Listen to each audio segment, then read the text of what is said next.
I'm your host, Ciaara Hoffman, and on today's call, we have Angel Williams of Lorren Capital. Or Angel, I'm excited to have you on the show. No, it's awesome. Thank you so much for this opportunity. Perfect. Now, I always like to start off by understanding more about your story and, what you did before real estate and how you got into commercial and multifamily. Actually, my husband and I both grew up in families that invested in real estate. So Nice. we hit the residential trail pretty early on. We got our first house in 03, became our first rental in 07. Since then, we've amassed some other single families, acquired a couple of duplexes. And then I was a teacher for a while. I've taught early elementary, I've taught middle school, I teach college still, kind of just all over the place. I just like being a teacher. And that was kind of where the Academy Presents was born. I left teaching in 2020, but I will always have a teacher heart. And the Academy Presents, being an educational platform, allows me to really get fulfillment and still be able to teach and share information with others. I love that. So you were able to kind of take your passion, which is teaching, and kind of, merge it with this world of real estate and multifamily. And so tell me more about that platform. What kind of education do you provide?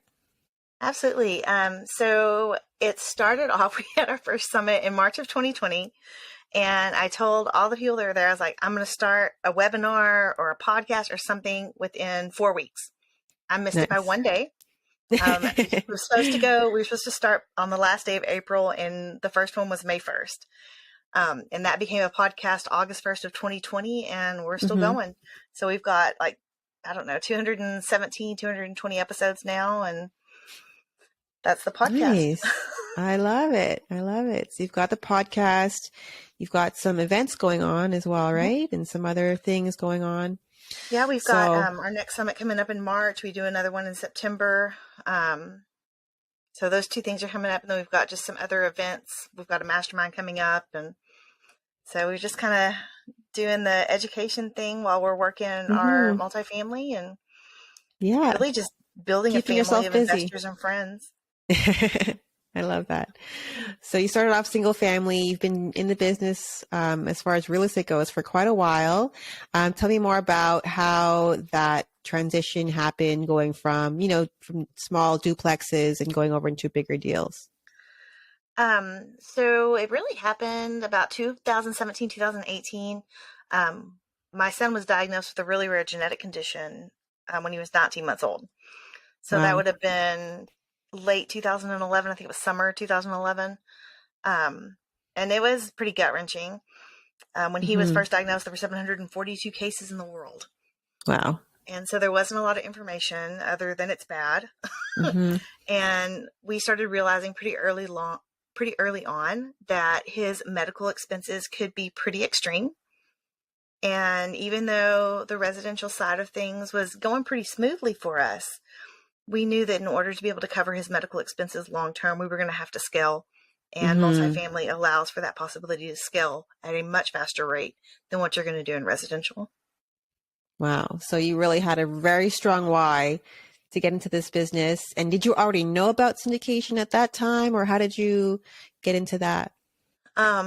It's really kind of funny. So Jason found this event in Grapevine, which is 2 hours from us. And Joe Fairless was a speaker there. And at that point in time, Joe had less than 60 million in assets under management.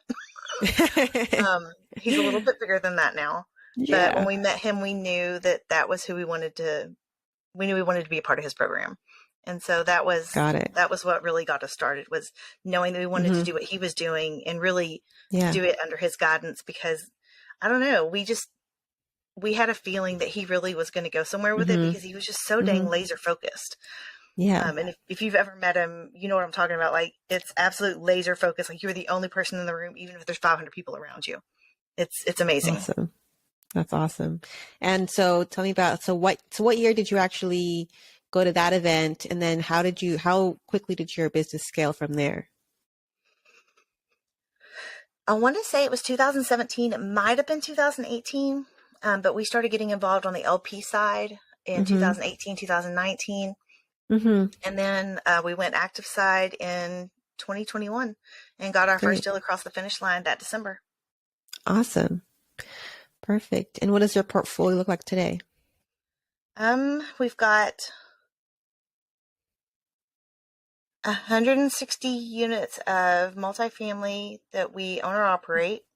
Mm-hmm. And then on the residential side, we've got 6 singles, a quad, a couple of duplexes, and then we're JV'd into some oil wells, which honestly, they're amazing cash flowing assets. Yes, But that's pretty much where we're at. We still mm-hmm. do residential if it like falls in our lap, but it's not our Nice. primary focus anymore. Got it. Well, I'm going to touch on that oil well thing. It's very interesting, but I want to touch on that a little bit later. But let's go back to multifamily here for a second. So I really like how obviously you had a very strong why, obviously, with your son having this condition, it kind of lit a fire under you, right? To kind of get things going fairly quickly. And you were able to find this gift, I would say, of multifamily syndication and be able to create that lifestyle where you can, take care of him and be able to, still run your business and have everything go, and have a team be able to support you through that. So currently, would you say, how quickly were you able to go from, okay, we need something to happen here to, okay, we were able to kind of create this financial freedom for us to be able to take care of our son? 3-4 years. Maybe more like 3. Jason decided that we Mm-hmm. needed to go active side in Mm-hmm. 2021. Yeah. I had resigned from teaching in February 2020. Mm-hmm. So I was already doing this full time. And then he quit working as a chemical engineer in June of this past summer. And so we knew that he still had some consulting gig time. So he's still working for that company, designing their new lab. Mm-hmm. But we knew that we were going to have to start bringing more cash in. Yeah. And so Yeah. really it's been probably the last 16 months that we really ramped up into a position where, I mean, if Jason didn't have the consulting gig on the side, we probably would not both be able to do this full time yet. But I bet in another year, maybe year and a half, I think we'll be fine. Awesome. Yeah. And I think that's pretty much the timeline that I think most people, or at least what I tell people is, you want to kind of go at this for 5 years and kind of have a 5-year goal to financial freedom. So it kind of sounds like right on track with what you're saying as well. Yeah.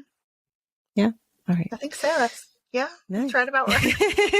Of course, some people do it really, really fast, but I always, sometimes it's just good to see that some people, even if it takes a little bit longer than, 2 years, I think it just gets sometimes discouraging when we see some people seem to have overnight success and we're like, well, why haven't I got my first deal yet? It's been, because 12 getting months. the first It's been deal is hard. You're right. Yeah. It is, right? It's hard. Don't let anybody make you believe it's not hard. Mm-hmm. Yes. So you started off as an LP, which I think a lot of people do. I interview quite a few people, and I think majority of the people I talk to say their first deal was LP because it is a little bit, you kind of build that relationship. If you have the funds, it's good because you're going to learn a lot. You're going to kind of see what happens like after the deal closes and then what happens. And there's like a lot of questions, right?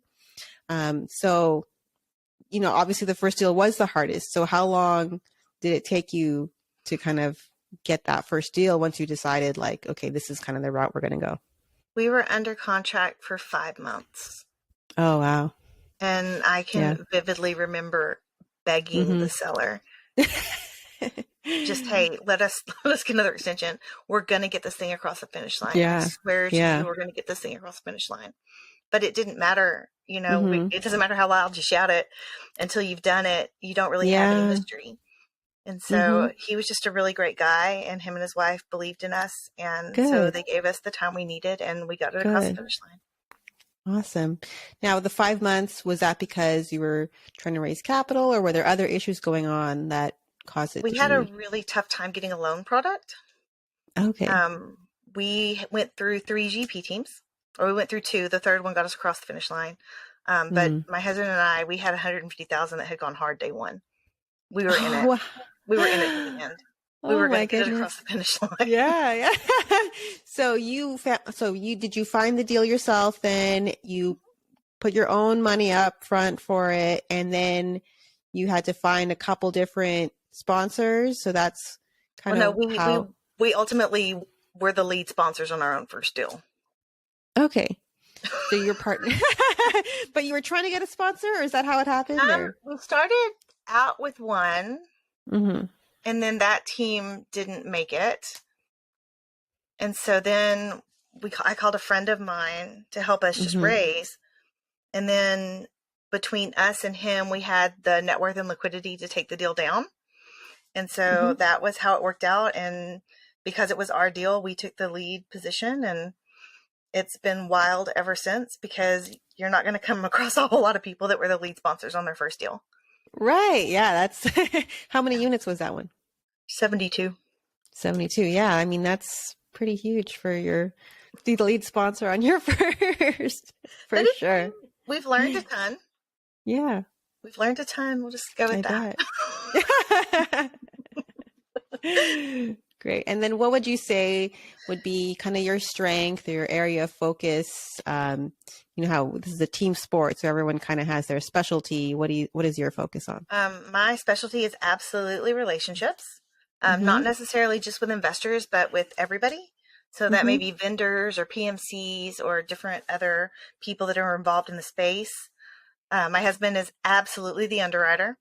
Like no ifs, ands, or buts. He coded our whole spreadsheet. Nice. It is his niche. He helps other people out when they're doing some customizations on their own. And we just stay out of each other's way. I've been blessed with a pretty good memory. And so I'm able to remember lots of details about people. And that helps because at the end of the day, I don't want to just build relationships with investors. I want to build relationships with friends, so that I'm actually calling on friends when we're in a time of need or when we need to ask a question. I don't want to have to call someone and be like, hey, you invested in this deal. I want to be like, hey, how's it going? Did you go to that soccer game with your kid? Okay, awesome. So this is what's going on with me right now. And be able to break it down. And I think it works better when you've got that more than a handshake relationship already. Perfect. All right. I love that. Now let's go back and talk about these oil wells. So how did you get into that? I think that's very different, but I'm very curious. Whenever time I pass an oil well, I'm like, I need to own one of those. So we'll just go with I married up. His family had oil on their land out in West Texas. And when his dad passed away, we inherited an IRA that had a certain amount of money in it. And I don't know, maybe 6 months, 9 months later, this deal came across our email to invest in some oil wells. And so we're listening to the webinar. This guy's pitching us, and it was almost the exact amount to the dollar of the inherited IRA. And we were told that we weren't going to be able to use that for anything. Well, it turns out that the pitch man on this deal runs like the #1 IRA magazine in the nation. Wow. And he told Jason exactly what he needed to do, which boxes he needed to check. And he's like, okay, you just JV'd in some oil wells. And it was almost like Jason's dad was like reaching down from heaven and saying, hey, this is a good thing for you to do. And it's been a really good thing. Oh, that's so interesting. Yeah, I didn't even know that was something that was possible. So now that I know, it's something I can maybe look for in the future. But thank you for sharing that. There's other opportunities. Like you can do a completely new drill. I had a friend that he dry holed last year. So they spent all this money to drill this well, and there was nothing there. All of the studies said, yes, there's oil here. But when they started drilling, they were migrating a lot. So it was going off point, but they would get it back and then they'd go off point. But at the end of the day, there was no oil there. Now they got to fully deduct all of the costs associated with that.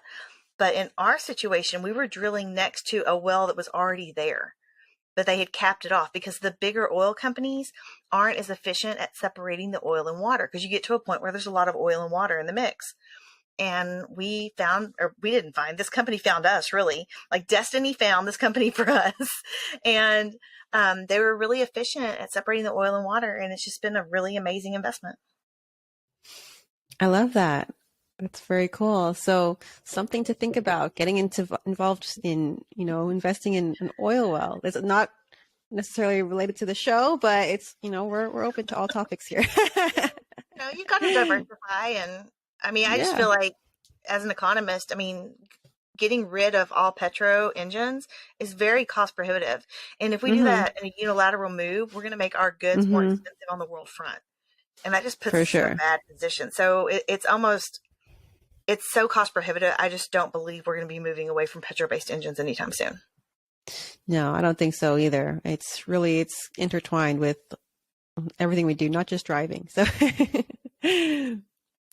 So, now your educational platform, I love that you have that going on. Tell me more about, what people can get out of those events and other things that you're putting out there right now.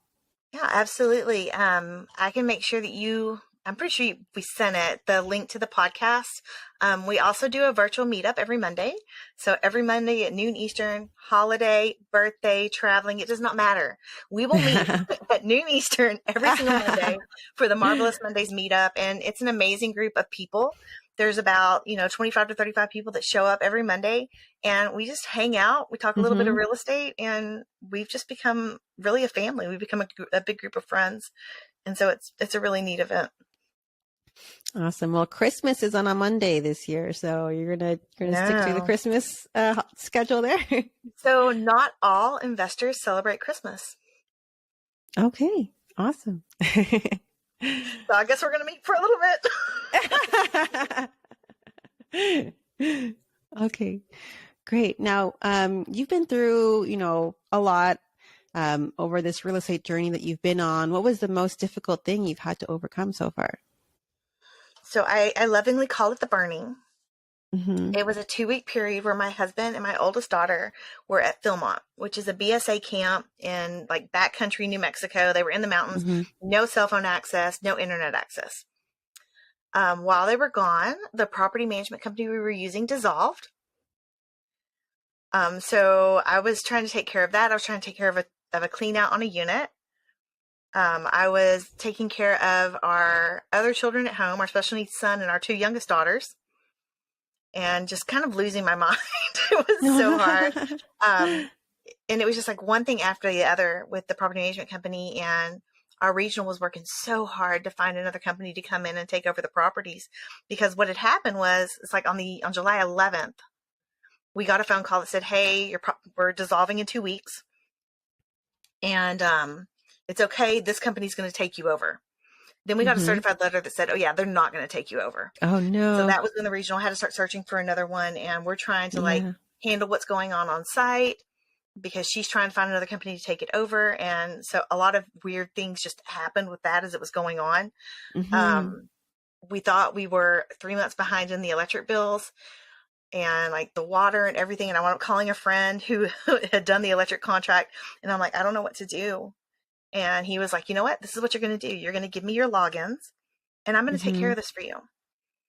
And I was like, "Man, thank you so, so much." That was going on. And then it was just so many things that during that 14 days that I learned so much. Like I Mm-hmm. had no clue that I could handle that. I'm not saying I handled it well, but that I could handle that, because it was rough. Mm-hmm. And that's probably the hardest thing that I've ever been through to date, was just Wow. dealing with all the tumultuousness and all of the obstacles and just the Mm-hmm. crazy that went on in those 14 days, because it was beyond. My friend that was taking on the electric contract, he told me, he said, Angel, would you rather be on a 5-year slow drip with this, or just get everything out of the way in the first 6 months? Like, I don't know. At this point, I'm not real sure. But it was a lot. It was a lot to take care of. And Mm-hmm. like, I know I'm leaving stuff out, because I'm just like, I think I've got like a mental block now.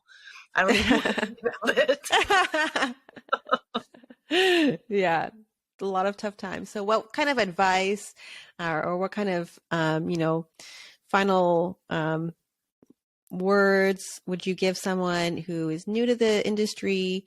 You know, they're just starting out. They want to get their first deal done. What's the biggest piece of advice you have for them? Find you a really good coach or mentor, Mm-hmm. because when things are going crazy, that's your lifeline. Mm-hmm. Now, during the burning, I want to say Mm-hmm. everybody was on vacation. I felt so alone.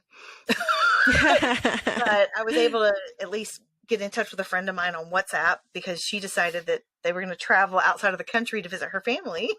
Nothing, I'm not angry or anything. I was just like, how am I going to get a hold of my friend now? There's nobody I can talk to. But it was, I mean, again, it was just the strength of being able to go to some of my friends' meetups in the evenings.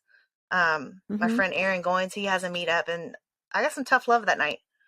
And I needed it. I needed to be snapped out of, you know, oh, poor pitiful me, this is happening to me.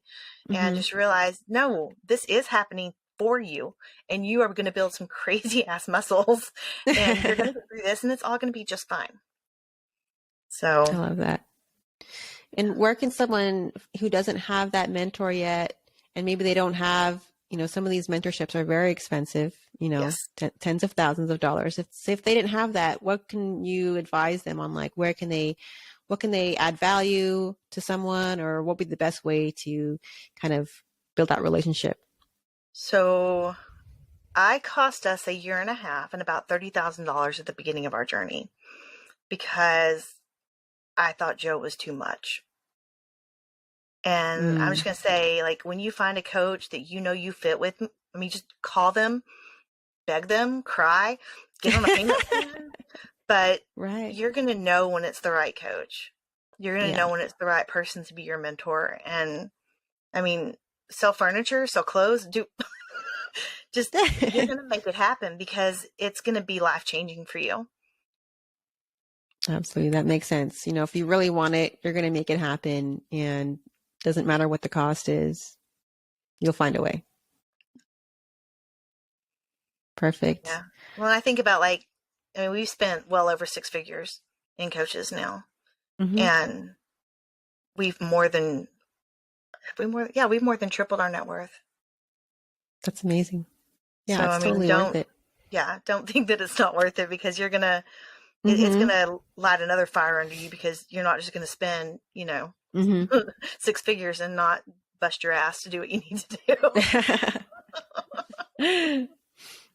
All right, Angel, what's the best place for people to find you online if they want to learn more about you?